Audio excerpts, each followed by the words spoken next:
മുതൽ എല്ലാവരും ഇങ്ങനെ വെയിറ്റ് ചെയ്തിരിക്കുകയായിരുന്നു ഭാവനയെ കാണാൻ വേണ്ടി, ഭാവനയെ കേൾക്കാൻ വേണ്ടി. What you have to say right at this moment? ആദ്യമായിട്ട് എല്ലാവർക്കും നമസ്കാരം. 11 മണിക്കാണ് പ്രോഗ്രാം എന്ന് പറഞ്ഞു, പിന്നെ വിളിച്ചിട്ട് ഇറങ്ങിയാൽ മതി എന്ന് പറഞ്ഞുകൊണ്ടാണ് കേട്ടോ ഞാനിപ്പോൾ വന്നത്.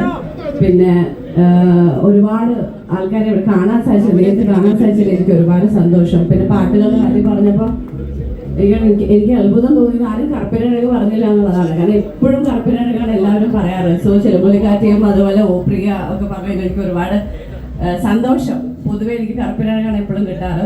ബട്ട് എനിവേ, പിന്നെ ക്ലബ് ആർട്ട് സ്റ്റുഡിയോ നേരത്തെ പറഞ്ഞ പോലെ തന്നെ നമുക്ക് എല്ലാവർക്കും ട്രാവൽ ചെയ്യാൻ ഭയങ്കര ഇഷ്ടമാണ്. എനിക്കും ട്രാവൽ ചെയ്യാൻ ഭയങ്കര ഇഷ്ടമാണ്. പക്ഷേ കൂടുതലും ഷൂട്ടിങ്ങിന് വേണ്ടിയിട്ട്, മൂവി ഷൂട്ടിങ്ങിനൊക്കെ വേണ്ടിയിട്ടായിരിക്കും കൂടുതൽ ട്രാവൽ ചെയ്യുക. പേഴ്സണൽ ട്രിപ്പിനുള്ള സമയങ്ങൾ അധികം കിട്ടാറില്ല.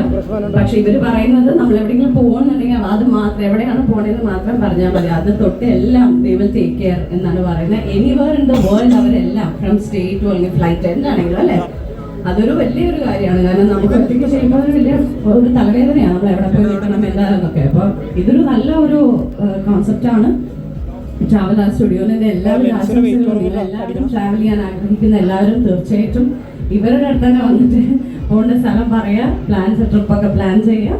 ട്രാവൽ ആർട്ട് സ്റ്റുഡിയോന്റെ എല്ലാവിധ ആശംസകളും അറിയിക്കുകയാണെങ്കിൽ ഒരിക്കൽ കൂടി നിങ്ങൾക്ക് എല്ലാവർക്കും വന്നതിൽ ഒരുപാട് ഒരുപാട് സന്തോഷം. Thank you so much. Bhavana വരുമ്പോൾ തന്നെ ചോദിക്കണം എന്ന് പറഞ്ഞ 2 ചോദ്യങ്ങളുണ്ടായിരുന്നു. ഒന്ന്,